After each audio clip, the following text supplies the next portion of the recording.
Hey everyone, it's Matt here, and welcome back to another episode of Commander Adventures. Before we get started, I want to thank everyone who showed up for our Twitch stream last Tuesday. It was nice getting to hang out with some of you, and we're going to do more on Twitch throughout the future, so keep your eyes peeled both there and here on the channel for updates. Today's game is going to be the first in a series I'd like to call From the Vaults. These are games we've recorded in the past that Devin and I really enjoy, but which had one or two major errors which ultimately made us not use them. But after a good deal of deliberation, we've decided they're interesting enough to use anyways. When a mistake happens, I'll make sure to call attention to it and discuss why it's wrong. Beyond that, let's go ahead and jump into player introductions. First off, we have Josh, returning with his Selenia Dark Angel deck. It's an Urza enchantment deck, which focuses on life manipulation to close out games. He kept Outer End, Near-Death Experience, Rebuff the Wicked, 2 snow-covered plains, a snow-covered swamp, and Fetid Heath. We then have Devin, borrowing Josh's Tawnos Urza's Apprentice deck. It's an artifact build, and it should be noted that Devin has never looked at this deck, let alone played it. He kept a mountain, Tamiya's Journal, Kurkesh Onake Ancient, Joyro Weatherlight Captain, an island, a mountain, and Emry Lurker of the Loch. Next is Lacivita, playing his Kess Dissident Mage deck. It's an instant and sorcery deck, which focuses on using Kess to recur high-impact spells. He kept a swamp, Rouse Storm Conduit, Pull from Tomorrow, Crumbling Necropolis, Counterspell, Waste Not, and Terramorphic Expanse. Last but certainly not least, we have Garrett, who's playing his Kalemne Disciple of Iroas deck. It's a Boros combat deck, which looks to build up experience with creatures higher than 5 CMC, before dropping Kalemne to close out the game. He kept Borderland Behemoth, Oreskos Explorer, Terramorphic Expanse, Aegis Angel, Sacred Foundry, Temple of Triumph, and an Evolving Wilds. Josh starts us off. He drops a Fetid Heath, and passes off before remembering his draw. Devin drops an island, and passes as well. Lacivita drops a Terramorphic Expanse, and cracks it to bring in a tapped island.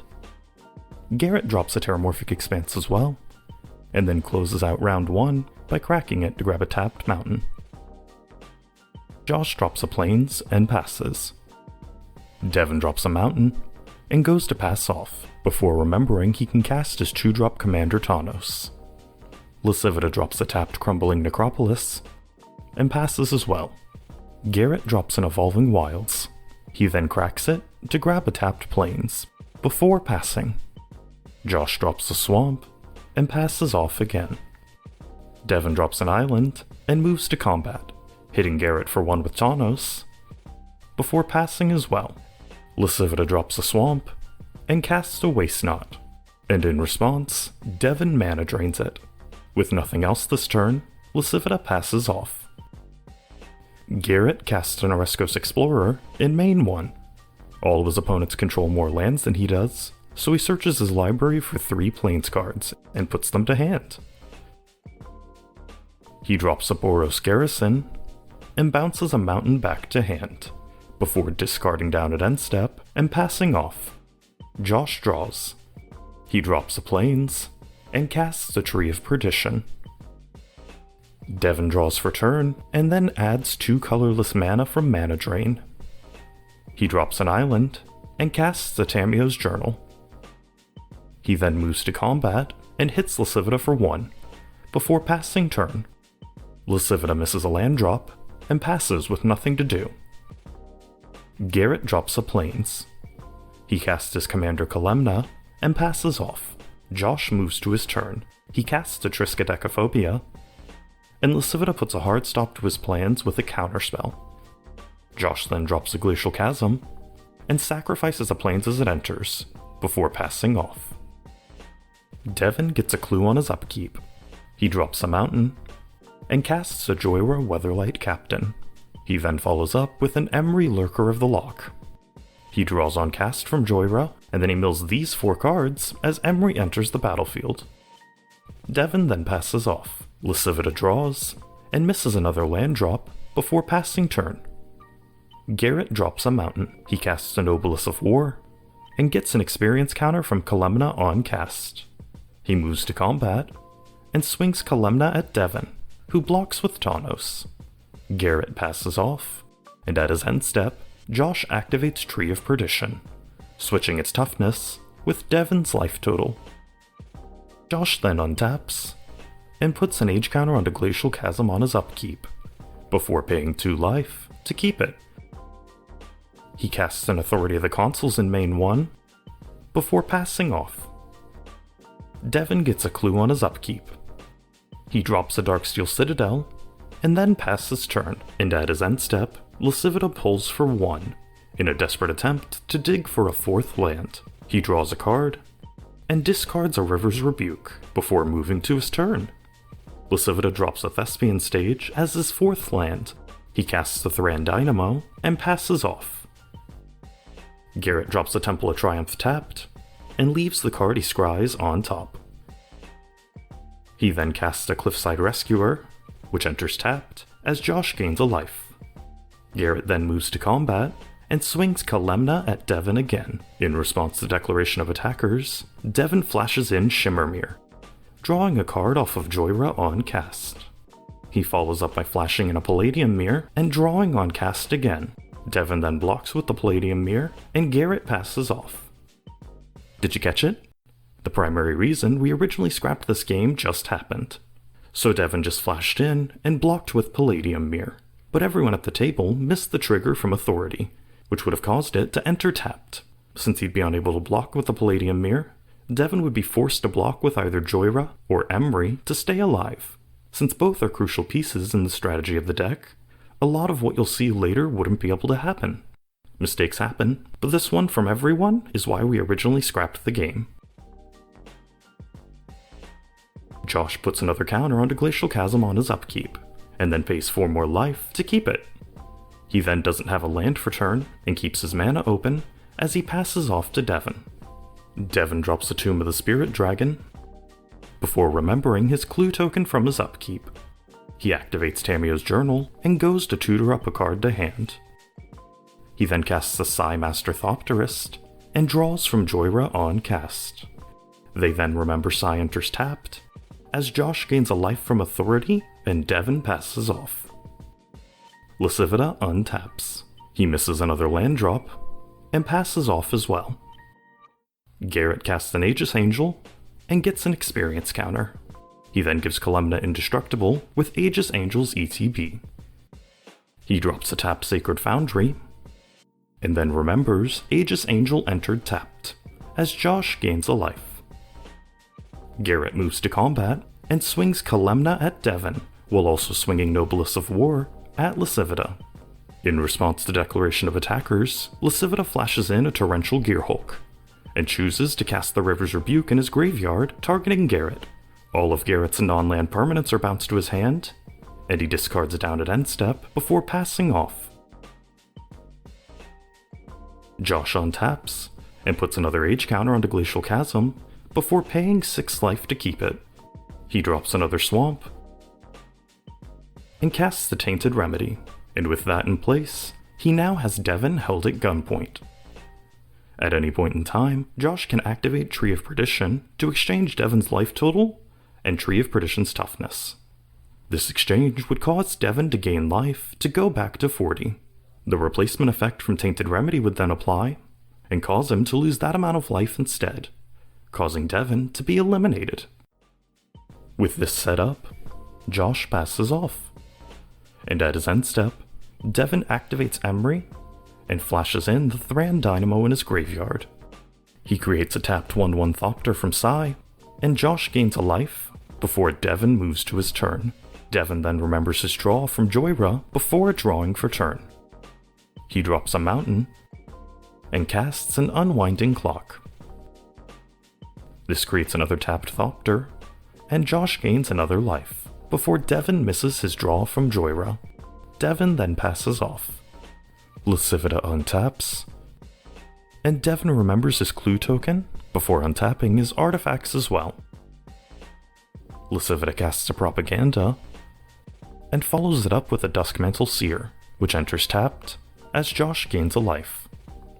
Lacivita then passes off. Garrett recasts Kalemne. He drops a Rogue's Passage before remembering Kalemne entered tapped, and Josh gained a life. Garrett then passes off. Josh untaps and puts another counter onto Glacial Chasm before paying 8 life. He drops a tapped Temple of and scries a card to the bottom of his library before passing off. Devin untaps and investigates on his upkeep. He drops a Mountain and activates Emery to cast Clock of Omens. He draws a card from Joyra and creates a 1/1 Thopter from Sai, which enters tapped as Josh gains a life. Devin then passes off. Lacivita untaps, and Devin untaps his artifacts. On Lacivita's upkeep, Duskmantle Seer triggers, and each player reveals the top card of their library. They each lose life equal to their card's CMC, and then put them to hand. Lacivita casts Kess, which enters tapped, as Josh gains a life, and then Lacivita passes turn. Garrett casts a Borderland Behemoth. Authority triggers, and Garrett also gets an experience counter. He then passes off. Josh untaps, and puts a counter onto Glacial Chasm on his upkeep, before paying in 10 life. He drops a Plains, and then casts a near-death experience. Devin investigates on his upkeep. He drops a Sign of the Forsaken Gods, and then activates Tamio's Journal, sacrificing his 3 clues, to go and tutor up a card. He casts the Mycosynth Lattice he tutored up, and now we have Mutually Assured Destruction set up at the table. In order to save himself from death by Tree of Perdition, Devin decided he needed to develop a weapon to surpass Tainted Remedy. At instant speed, he can now activate Emery to flash in Nevin Neural's Disc. After untapping it with Clock of Omens, he can activate it to blow up all permanents in play thanks to Mycosynth Lattice. This contingency plan would leave him eliminated, but it would make the game much harder to play for those who remain. On cast, Devin creates a tapped 1/1 Thopter from Sai, and as Josh misses his life gain trigger, Devin draws a card from Joyra. Devin then casts a Padim, and Garrett gains a life, as Devin draws from Joyra. Devin then passes off. Lacivita untaps, and Devin untaps his artifacts as they trigger Duskmantle Seer, revealing these cards, before each player loses an appropriate amount of life. Lacivita then casts a Mind's Eye, and passes off. Garrett draws for turn, and Lacivita pays to draw for Mind's Eye. Garrett then recasts Aegis Angel to give Kalemne indestructible again. It enters tapped, and Josh gains a life, as Garrett discards down and passes off. Josh puts an age counter onto Glacial Chasm and pays 12 life to keep it.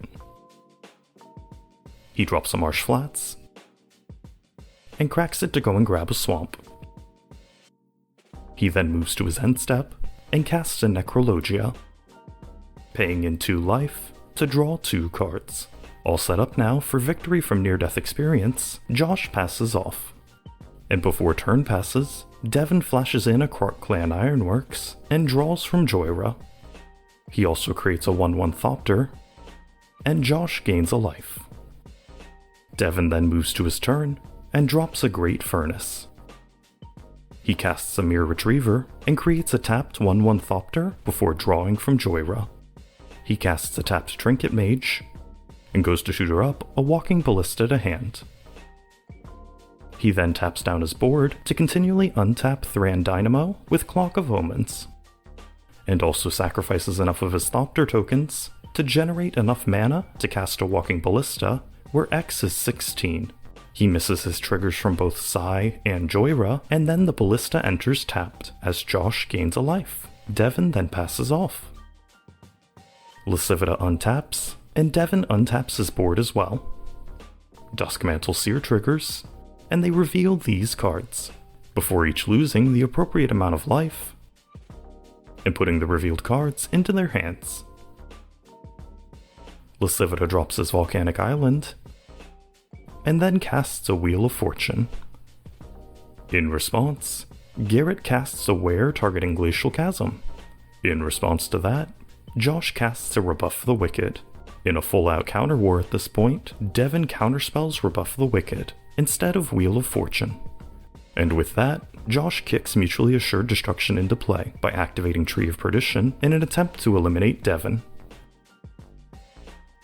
In response to that activation, Devin does the same thing as his last turn to generate a total of 23 colorless mana. He then casts a Dramatic Reversal and does it again to bring his total floating colorless mana up to 54.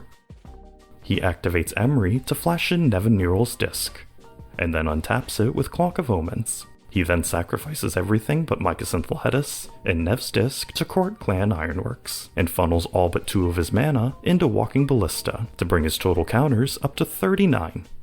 He then removes 7 counters from Walking Ballista, targeting Josh with the damage. Holding priority, he removes an additional 21 counters targeting Garrett, and an additional 5 towards Lacivita, and 6 more towards Josh to avoid any shenanigans. With all of that on the stack, Devin then activates Nevin Neural's Disc to blow everything up. Chris floats 5 mana, and the entire board is white. The Ballista damage resolves through, eliminating both Garrett and Josh, and putting Lacivita to 27. Everything else falls off the stack, since either their controllers have been eliminated, or their targets have ceased to exist. And then Wheel of Fortune resolves. After the game has basically been reset, Lacivita has his mana floating, and has priority once again. He casts an As Foretold, and then passes off. Devin drops a Mountain. Lacivita puts a counter onto As Foretold on his upkeep, and drops a tapped Steam Vents. Devin drops a Sequestered Stash, and casts an Illusionist Bracers before passing off. Lacivita untaps, and puts a second counter onto As Foretold. He drops a Watery Grave tapped, and passes turn. Devin misses a land drop, and casts a Strionic Resonator before passing off. Lacivita untaps, and puts his third counter onto As Foretold. He drops a Mountain, and free casts a Coalition Relic, before casting a Chromatic Lantern and passing. Devin casts a Soul Ring. He follows up with an Izzet Locket, and passes. Lacivita untaps, and puts a fourth counter onto As Foretold. He drops a Nykthos Shrine to Nyx, and free casts Kess with As Foretold, remembering to pay the 2 additional for his commander tax. He then recasts Wheel of Fortune with Kess, and will be right back.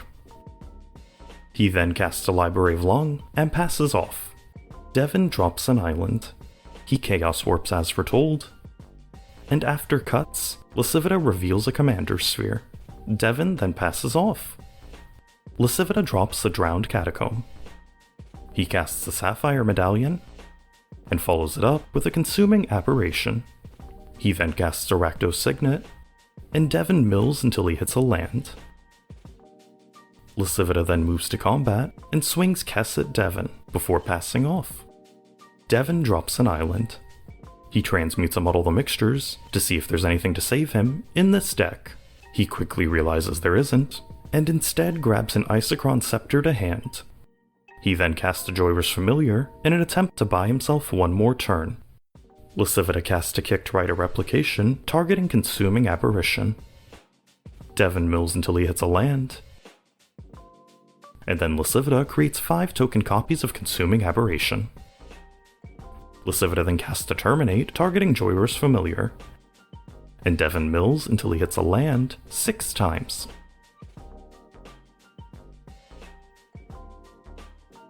Lacivita then moves to combat, and eliminates Devin to walk away with a win.